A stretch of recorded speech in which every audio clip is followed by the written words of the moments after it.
Here we got the Lego Reaper Leviathan from Subnautica, arguably one of the scariest creatures in the game. Starting off with the head here, you got the big ol' eyes, and kind of moving up to the front with the mouth.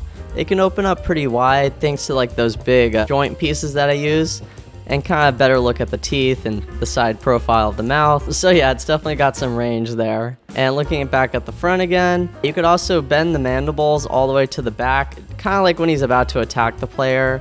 You can also adjust the claws as well. Here we kind of got another set of like ball joints for each of those mandibles, and some stripes to represent the creature from the game. Looking at those eyes again, kind of just using some tiles and just slope pieces. The horn's kind of like on a pin connection, and the backside just uses like a regular hinge piece, so nothing too crazy. He's also got a butt chin, just like me. This is kind of like a comparison to a minifig. He could sort of eat a minifig, but not all the way, unlike that one Rancor minifig. Moving over to the body, I'm kind of hiding this Technic structure, which kind of holds those two pieces for his mouth, kind of like his extra arms, and just kind of covering that up. And just a better look at that with the Technic structure. Here I kind of smoothed out the bottom and kind of like his jaw area at the bottom. And I have this tile piece here so you can move the arm all the way back, and it's overall just pretty bendable. This part I really wanted to get right from the game, along with like the fish scales in the back. Of course, more ball joints, and I tried to like hide the ball joints, but it didn't work out too well. And kind of closing in on the tail, which I think I did pretty well. I think it's not as thick as I would have liked it, but the tail pieces kind of bend pretty well, so I like that.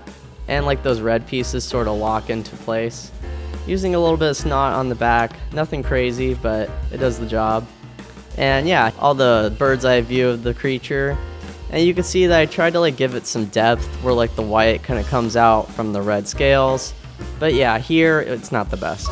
And yeah, here's just a better look of like how long it is. But let's measure it. Let's see what we got. We got around 20 inches, so pretty long. And here's the size against the ATTE.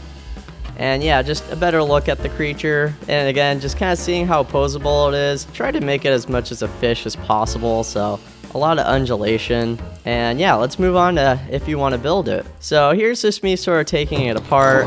Let's start with just like the basic tail. I'll just kind of show you guys like specific stuff that I did, and then you could sort of just piece it together from there. Here, it's pretty simple. I mean, you just have some of the hinge pieces in the back and you just connect it. It's pretty obvious. Now we kind of connect the other side.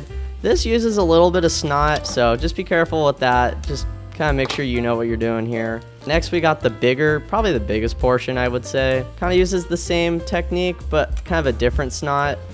Here, this part you can just sort of take off pretty easily, and it's sort of angled, and just, you know, it's supposed to hide the ball joint. I mean, this is pretty simple. I don't think I need to make instructions for that. It's like, what you see is sort of what you get.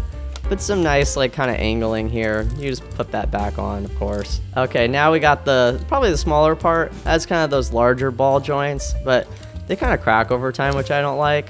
Here, just kind of that Technic structure again, and then more just tile pieces that you would connect using snot. But yeah, not too much angling, pretty simple stuff. And then lastly, or not lastly, but those kind of arms that he has, kind of using that weird like Technic circular piece. So yeah, you just kind of plop it in there. And then something I forgot to mention, it kind of closes once you push it down, so I thought that was kind of a neat little feature if you want to rest it. Now we got the mouth. This part can be a little bit tricky. You can see I kind of have like the ball joints on the side, and then kind of oh yeah, we got the chin here with the snot. Kind of just inverse it there. Again, those ball joints, just a little bit of snot, kind of the longer snot piece on the end. And then here, just some brown pieces using that claw. Here we got the mouth. This took me a while to perfect, but this piece works perfectly to just kind of lock everything into place. So I'm surprised that was even possible, because I was just going to totally ditch that piece, but I'm glad it worked. And then here you just sort of connect the like not Technic, but like the ball pieces so it doesn't break. Kind of the more teeth pieces here. But you have to use like this jumper plate, and you'll see why in a second, because you have to get it just right so that the teeth lines with the other ones, so there's no gaps. So if you put those pieces there and then the teeth, you'll notice it fits pretty well. And the top jaw is slightly narrower than the bottom. So that just happened by coincidence, but I think it worked really well with the actual creature. The horn took a while too, just a lot of snot going on here. Kind of looking at the back again, where I kind of inverted that one piece, taking off that tile to sort of hide the pin connection, which probably not the best job, but better than nothing. And then here you just kind of make this for the eye. And then lastly, you just kind of put that horn piece together. And then after that, we're just going to connect the head.